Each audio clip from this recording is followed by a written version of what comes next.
kami bersama dengan tim sebenarnya, mohon maaf ini ada sebelah kanan saya ada Mas Kris, ini di IT kami, sehingga kalau saya sendirian saya tidak bisa, dibantu oleh Mas Kris. Kemudian ada Pak Agus, ya, beliau manajer kami. Kemudian di sebelahnya lagi ada Mas Adik, ya, Mas Adik di bagian PPIK, pendidikan, pengarsipan, informasi dan komunikasi. Kemudian yang ada di sebelah kiri saya itu ada Mbak Tri, ini di bagian keanggotaan dan penggalangan dana. Kemudian di sebelahnya ada Mbak Febri di bagian tata usaha.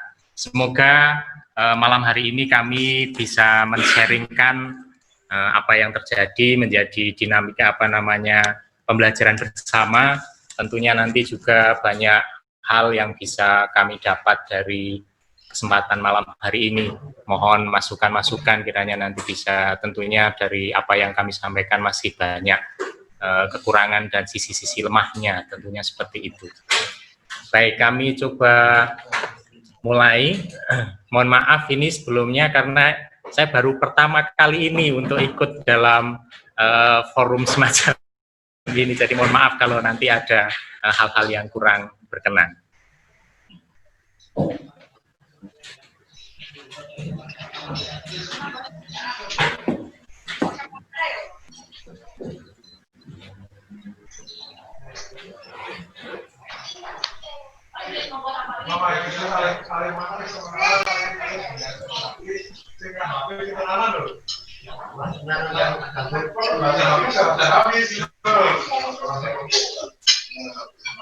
Baik, kami memulai dalam malam hari ini yang bisa kami sampaikan untuk dalam forum ini. Yang pertama tentunya dalam sejarah singkat terkait kami berdiri bagaimana, kemudian masuk ke dalam visi misi yang sekarang ini kami lakukan, kami emban, kemudian perangkat organisasi dan tata kerja yang ada di Kopdit Pelita Usaha, kemudian implementasi kerja, kemudian tentunya segala sesuatunya harus terukur sehingga hasilnya nanti bisa terasa. Maka yang terakhir sebagai penutup nanti kami akan juga coba sedikit akan terkait standar potensi eksistensi kesejahteraan anggota yang kami pakai.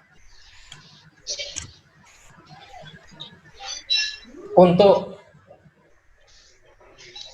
mengawali, kami sampaikan secara singkat. Waktu itu kami berdiri itu tanggal 1 April 2002, dimotori oleh Suster Anna Mari PI.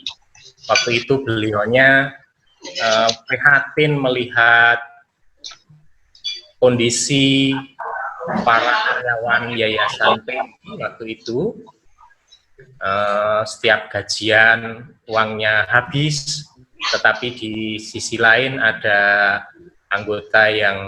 ada karyawan yang kepingin nabung, tapi karena duitnya sedikit harus nabung di mana, itu kebingungan, sehingga beliaunya Suster Anna Mari punya inisiatif untuk belajar terkait kredit union ini ke Bali waktu itu dengan Pak Frans. Kemudian juga kami belajar ke Sawiran, waktu itu ada Pak Budi Kokok dan Mas Daniel yang malam hari ini juga hadir dalam forum ini.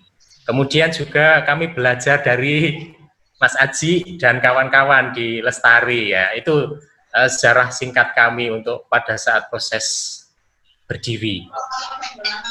Kemudian waktu itu awal perintisan jumlah anggota itu ada 36 orang dengan modal awal 21.400.000 sekian.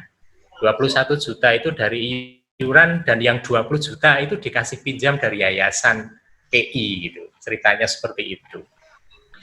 Proses berjalan, kami terus badan hukum itu baru bisa mendapatkan badan hukum itu tahun 2006. 2004 kami terbentuk, 2006 baru mendapatkan badan hukum. Nah, waktu itu awal-awal kita menggunakan nama kredit union, tetapi dengan adanya regulasi yang ada di Jawa Tengah, itu harus disebut sebagai koperasi dan ranahnya ternyata kami harus masuk ke KSP, sehingga nama itu kita sesuaikan dengan koperasi simpan pinjam. CU-nya kita implementasikan, kita masukkan ke dalam Kopdit seperti itu, sehingga namanya Kopdit Pelita Usaha sampai saat ini. Kondisi saat ini jumlah anggota kami itu ada 5.765 orang dengan aset 78,4 miliar. Kami melayani anggota di 6 kantor cabang atau TP gitu. Tapi kami mempunyai 8 kantor pelayanan. Karena yang di Semarang itu kita punya 3 kantor, kita punya 3 tempat pelayanan yang di Semarang. Ada di Temanggung pusatnya, kemudian ada di Paraan, ada di Kandangan, ini yang lokal Temanggung, kemudian yang di luar daerah itu di Kendal, itu di Sukorejo, kemudian di Kabupaten Semarang itu di Bandungan. Nah, di Semarang Kota itu ada 3, di Bongsari, itu di Kompleks Gereja, kemudian di Yayasan PI, itu ada di daerah Gang Pinggir sana, kemudian yang satu lagi baru itu di Gereja Gedangan. Nah, ini juga karena permintaan dari anggota dan romo yang ada di sana. Sehingga kami memiliki 8 kantor pelayanan.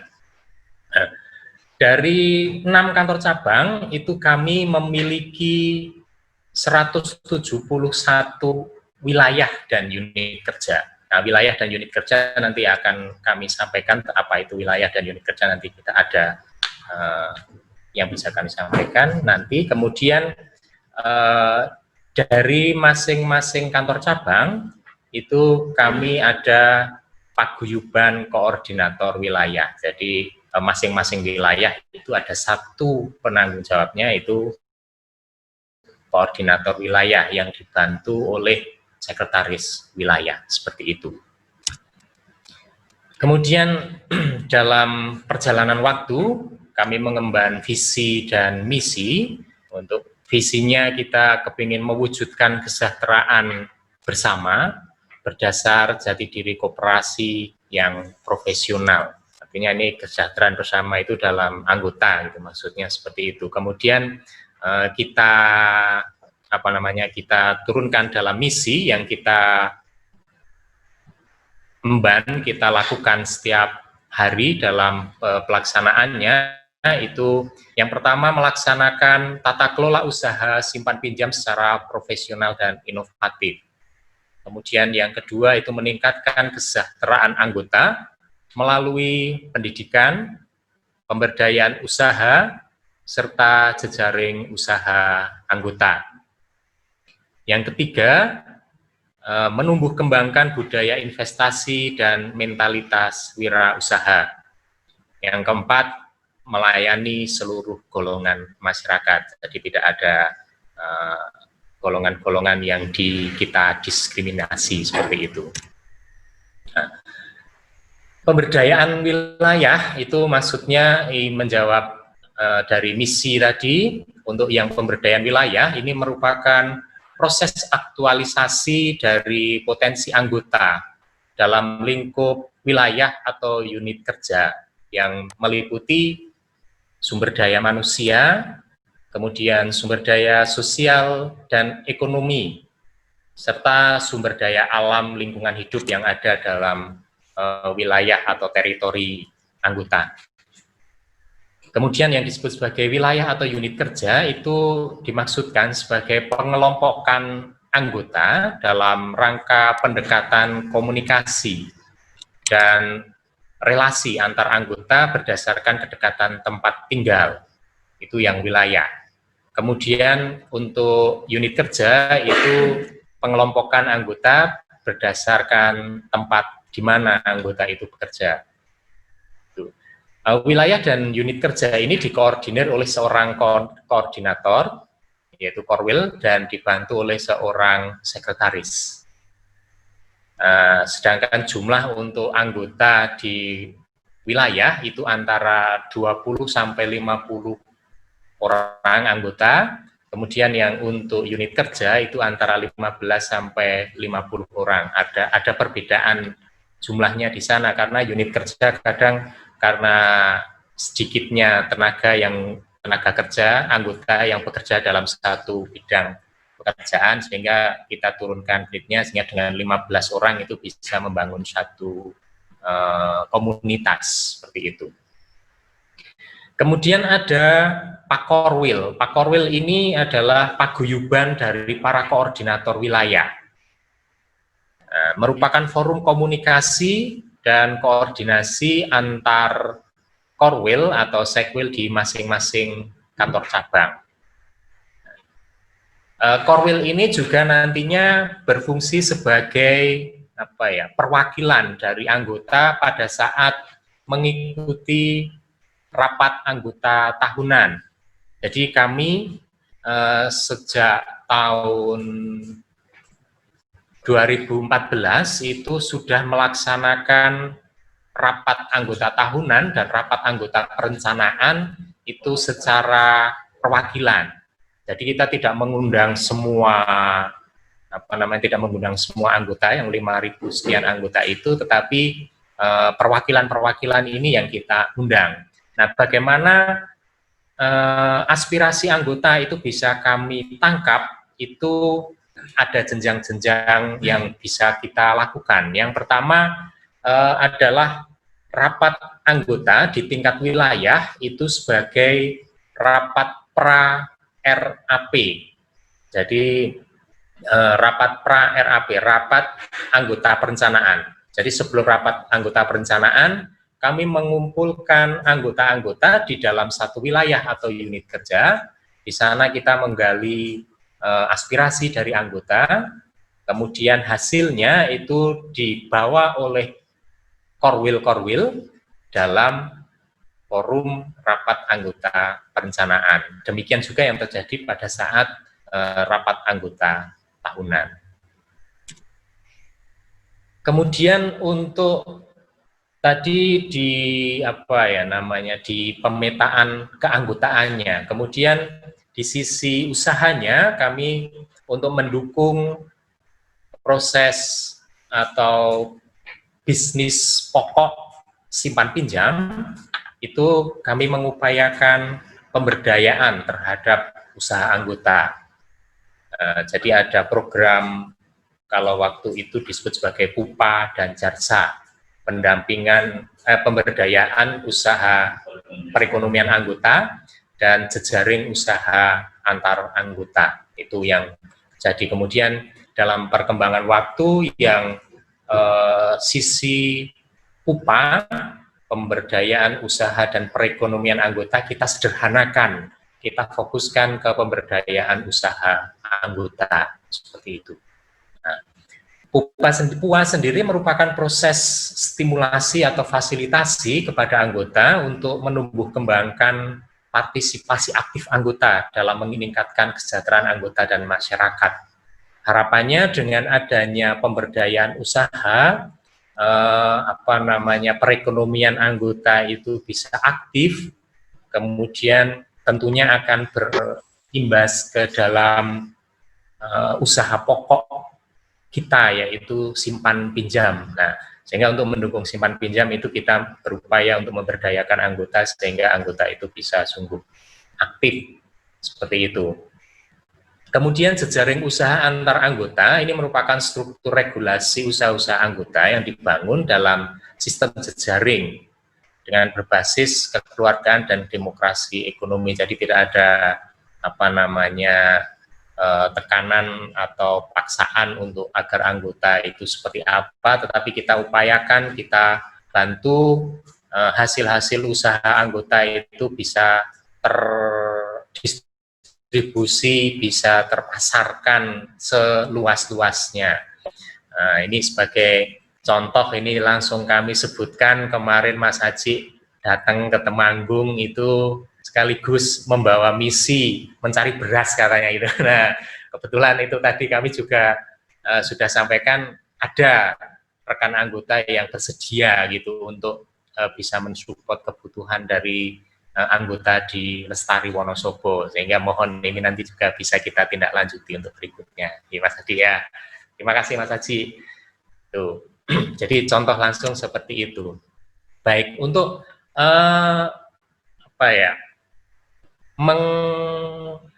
melaksanakan visi misi tadi, maka kami mempunyai perangkat organisasi yang demikian. Kalau yang apa namanya, perangkat organisasi yang ini mungkin hampir di semua Kopdit itu ada tentunya, bahwa kekuasaan tertinggi berada di forum rapat anggota, kemudian forum rapat anggota ini memberikan mandat kepada pengurus dan pengawas untuk menjalankan roda organisasi ini. Pengurus itu mengemban di sisi usahanya dan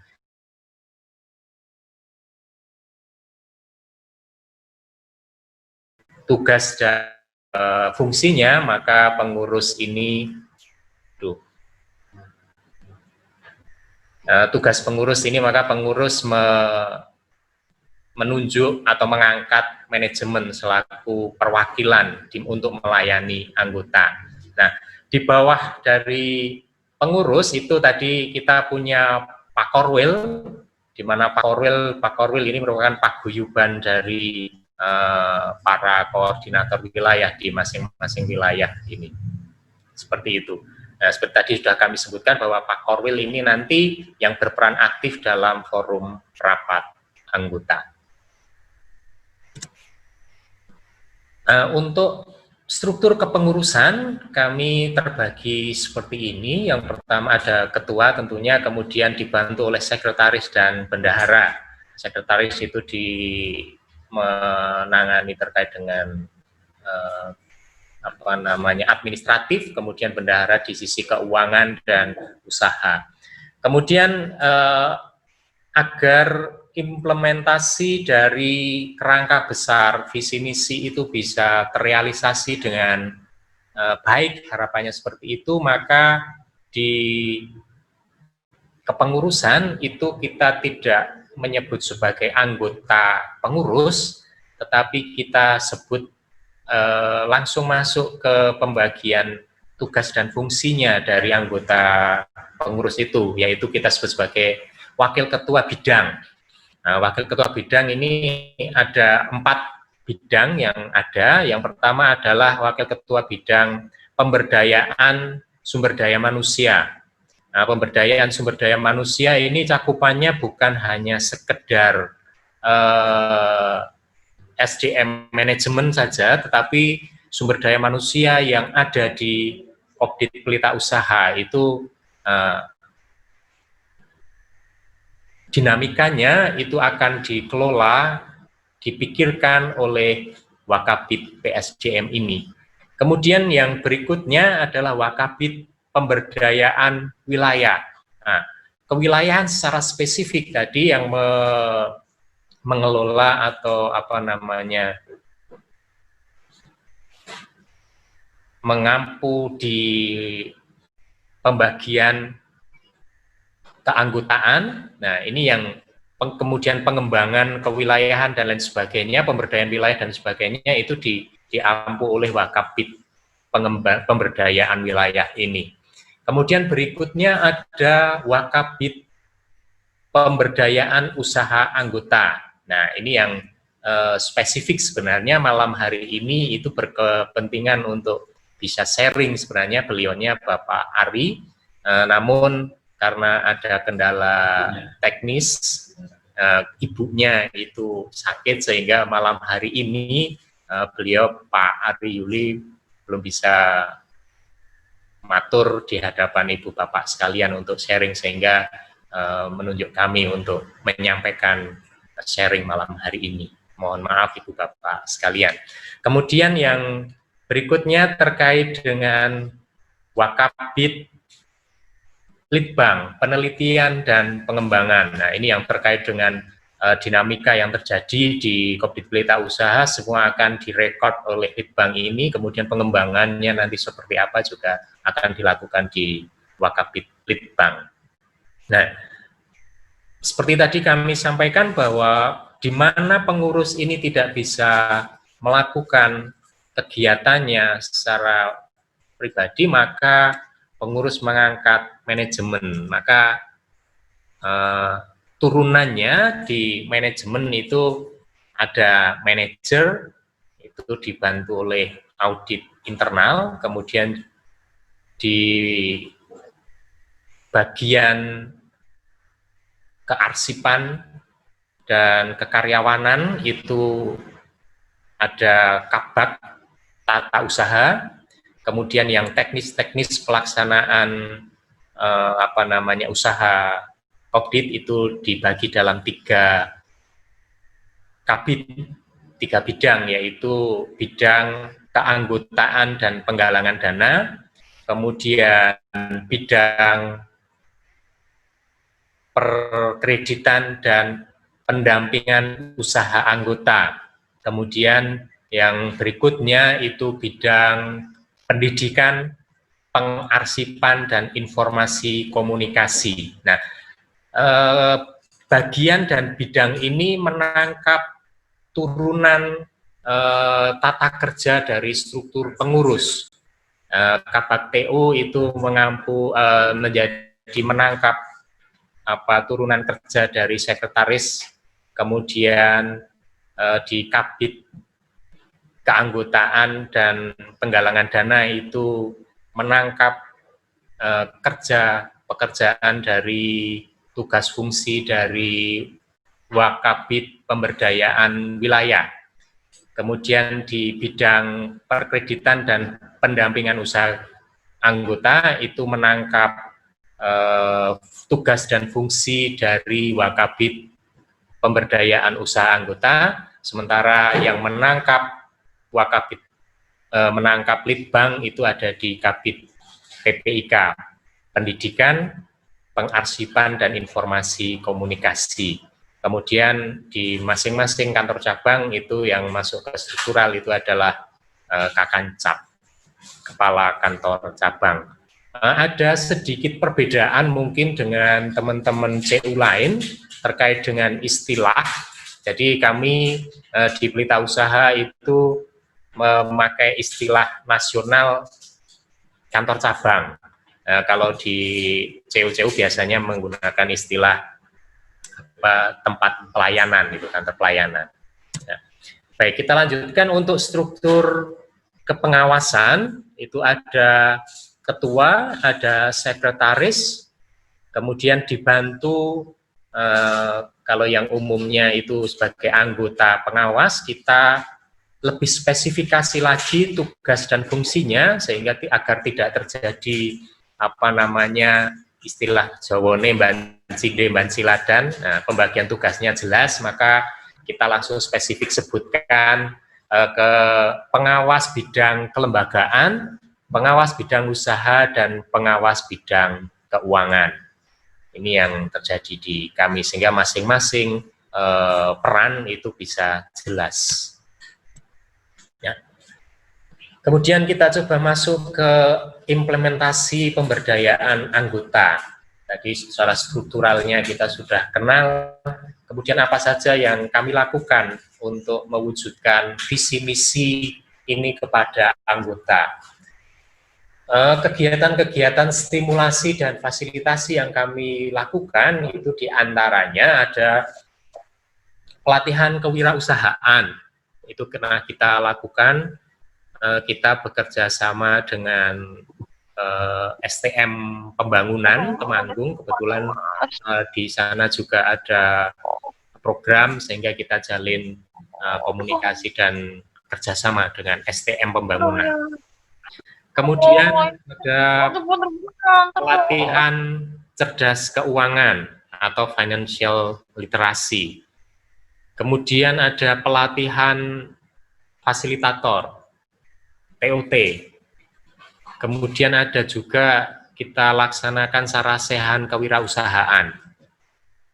Kemudian juga kita lakukan untuk sebagai sarana pemasaran bagi usaha anggota, kita buka gebyar usaha anggota atau GUA.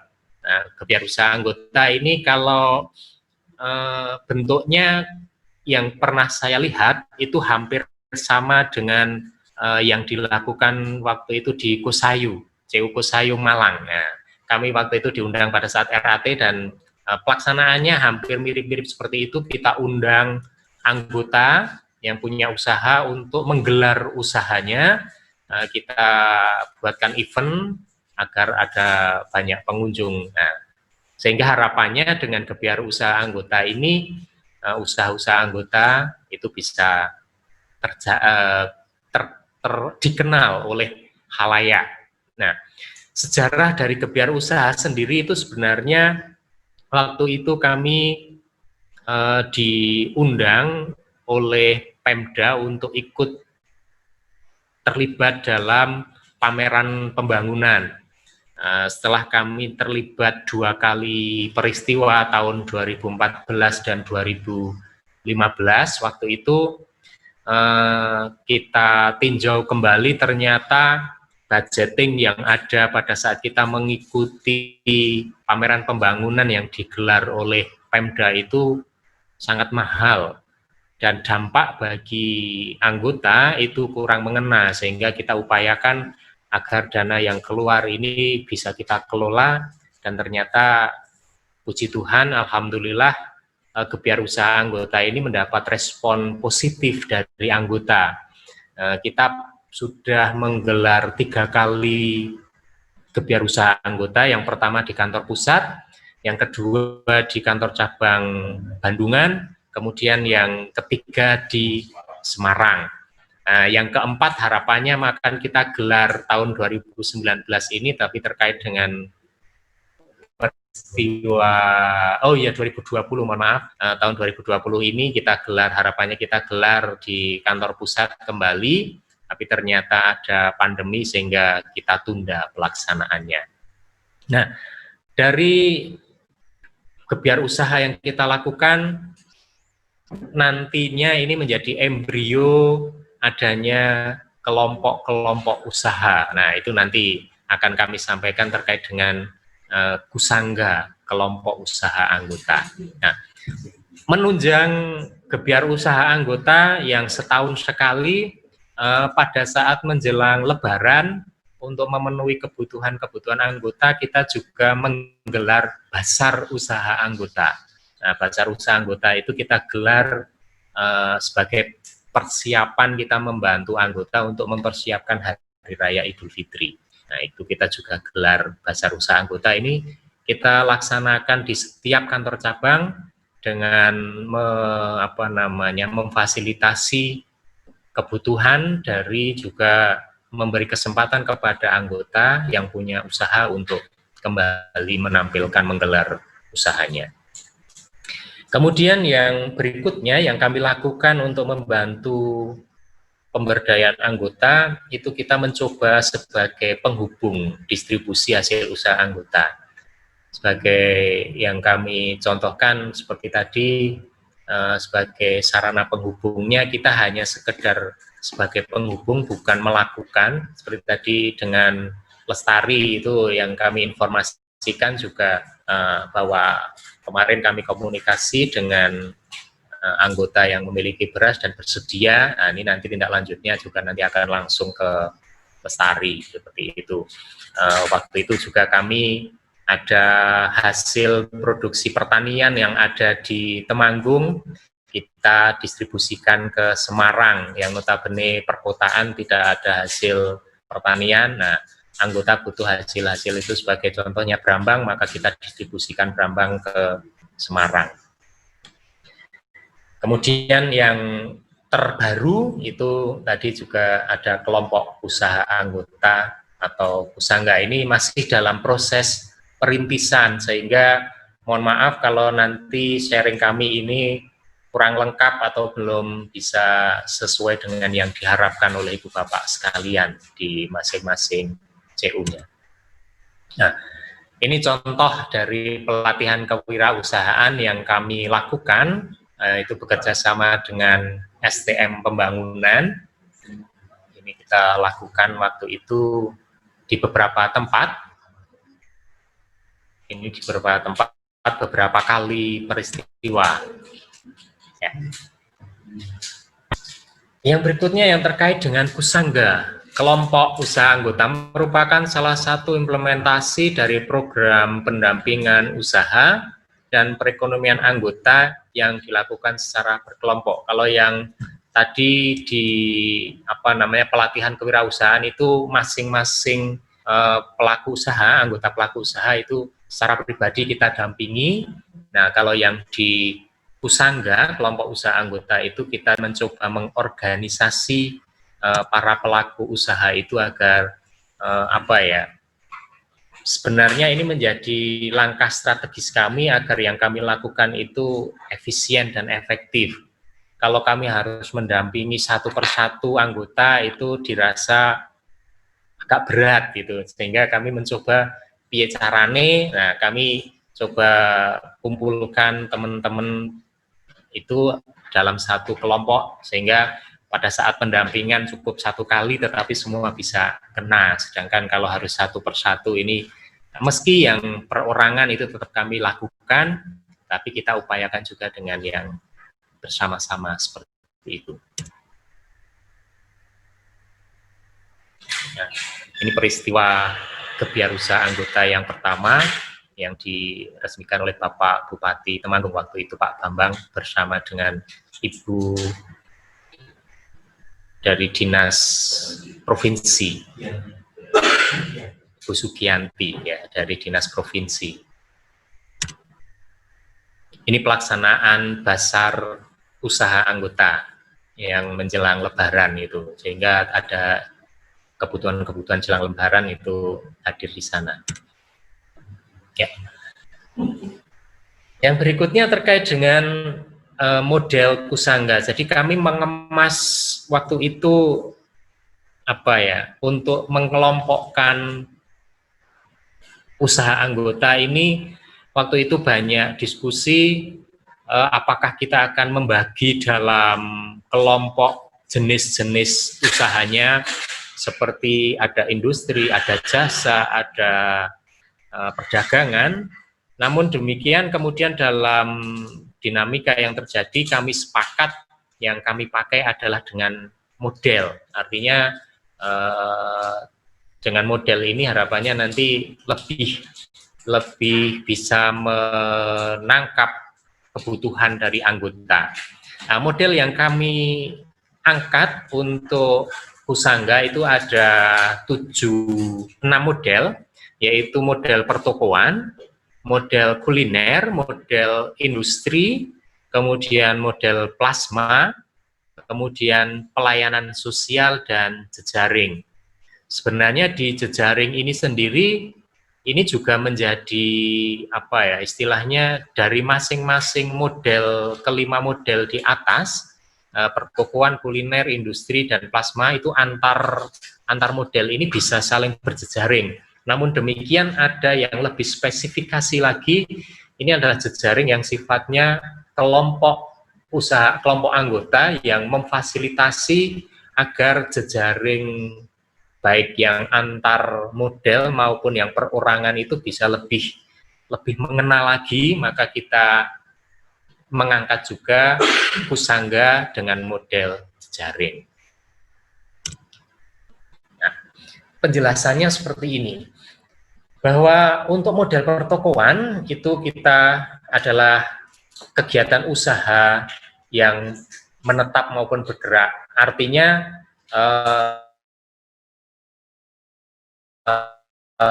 sebagaimana toko itu ada toko yang membuka fisik toko itu semacam ruko atau apa yang buka warung dan lain sebagainya, itu sebagai model pertokoan. Tetapi juga ada toko yang bergerak, itu di mana ada yang mobiling entah dengan motor, entah dengan mobil, sehingga roda 4, sehingga ini yang kita tangkap ada yang menetap, ada yang bergerak, namun itu nanti dikelola dalam satu kelompok usaha bersama gitu oleh anggota.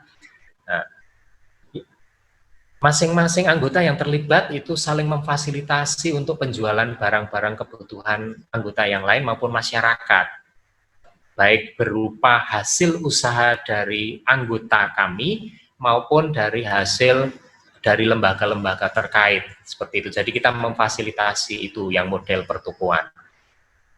Kemudian yang berikutnya model kuliner adalah kegiatan usaha, ini juga ada yang menetap, ada yang bergerak, dikelola oleh kelompok anggota yang saling memfasilitasi untuk penjualan aneka olahan yang berupa masakan siap saji, makanan dan minuman hasil usaha maupun usaha lembaga terkait. Jadi perbedaan antara kuliner dengan pertokoan itu hanya di objeknya. Kalau pertokoan itu berupa hasil-hasil usaha, kalau yang kuliner ini yang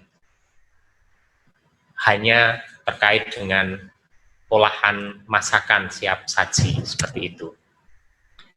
Kemudian yang terkait yang berikutnya model industri adalah kegiatan usaha ekonomi rumah tangga yang menetap maupun bergerak untuk berproses menghasilkan barang atau jasa dan dikelola oleh kelompok anggota yang saling memfasilitasi untuk memenuhi kebutuhan anggota atau masyarakat. Artinya ini yang menciptakan bentuk baru. Jadi ada kegiatan usaha ekonomi rumah tangga yang menciptakan produk baru, itu kita himpun dalam model industri. Kemudian yang berikutnya adalah model plasma, di mana ini akan menjadi benang merah atau menjadi kita coba merangkul antara para pengusaha besar dengan para pengusaha yang kecil itu agar terjalin relasi yang baik gitu, sehingga kita coba ciptakan model plasma ini di mana ada hubungan kemitraan antara usaha mikro kecil sebagai sebagai plasmanya dengan usaha besar sebagai intinya, di mana usaha inti nanti inti dari plasma ini bisa memberikan bimbingan teknis baik manajemen usaha dan produksinya maupun bisa memfasilitasi bagaimana agar usaha para plasma itu bisa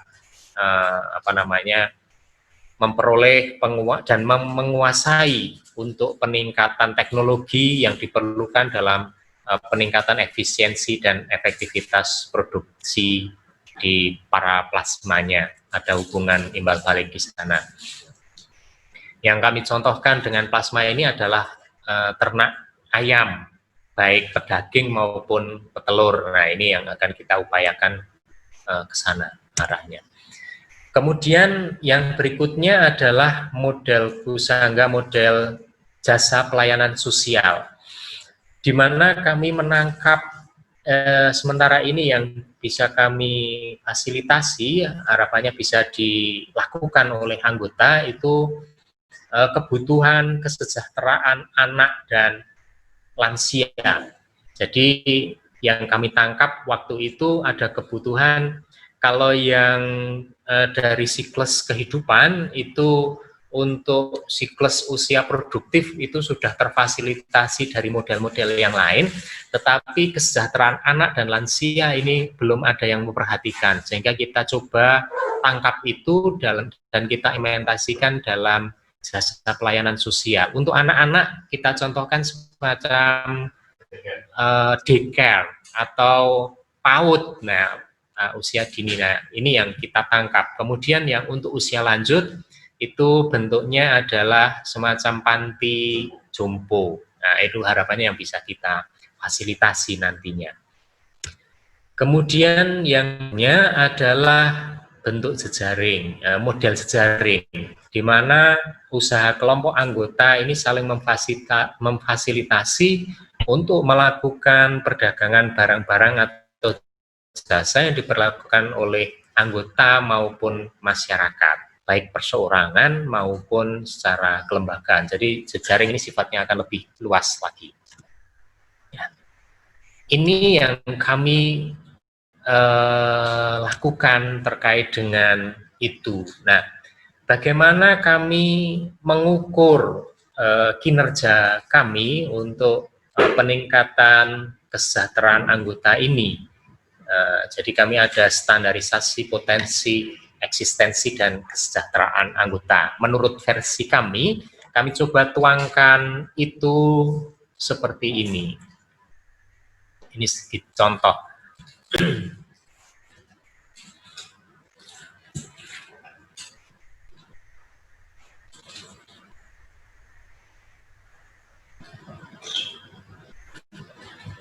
Ya, contohnya adalah sebentar.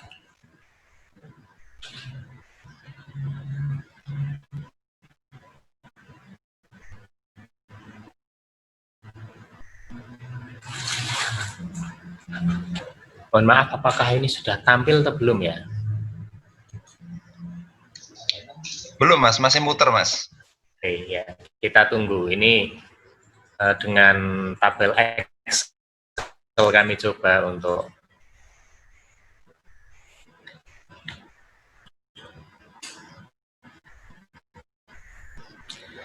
baik. Sambil menunggu ini bisa tampil, kami coba cerita logisnya, apa saja yang kami kami potret di sana. Yang pertama, kami memotret dari usaha pokok, simpanan dan pinjaman. Jadi bagaimana anggota itu pemanfaatan produk-produk yang ada di Kopdit Pelita Usaha, sejauh mana anggota itu bisa memanfaatkan itu. Itu potret yang kami sorot pertama. Bagaimana anggota ini aktif, apakah anggota ini aktif dalam menyimpan, simpanan apa saja yang dimanfaatkan oleh anggota, kemudian bentuk-bentuk pinjaman yang dipakai oleh anggota seperti apa, seberapa kelancaran, tingkat kelancaran angsuran dan lain sebagainya, itu kita coba kita tangkap. Ini sebagai indikasi eksistensi anggota. Itu yang kita tangkap di sana. Ada kategori aktif, cukup aktif, dan kurang aktif. Kemudian yang berikutnya kita tangkap adalah potensi dari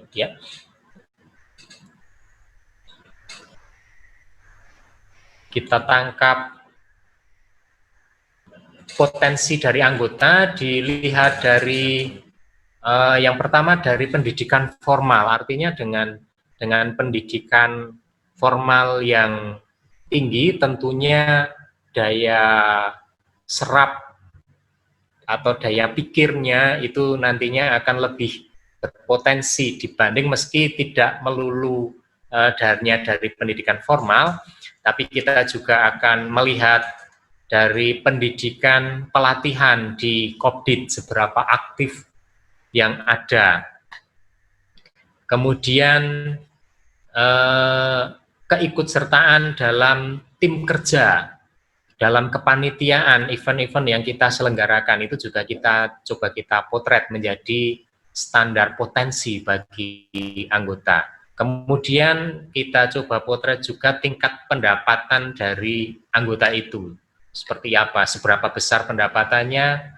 Kemudian yang berikutnya untuk memotret potensi dari anggota itu rutinitas pendapatan, apakah pendapatannya rutin atau pendapatannya itu fluktuatif, naik turun. Nah, ini yang kita coba potret menjadi standar potensi.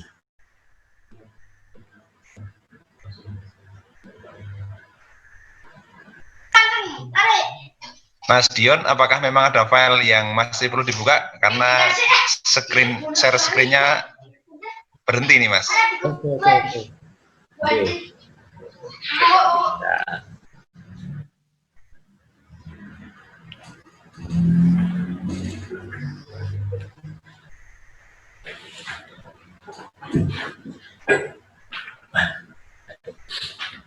Mohon maaf, ini kalau ternyata yang file untuk standarisasi potensi eksistensi anggota kok tidak bisa masuk ke Zoom, mohon maaf.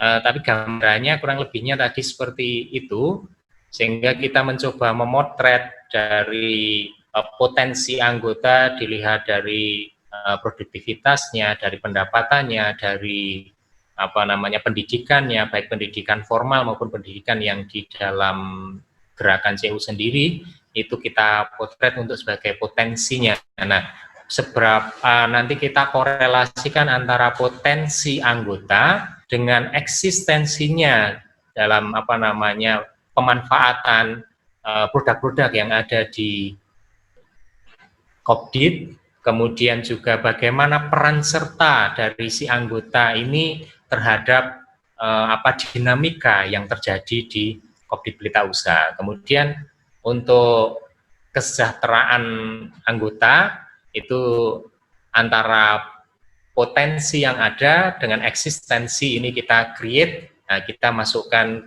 kita nilai standar kesejahteraan anggota ini nanti sejauh mana.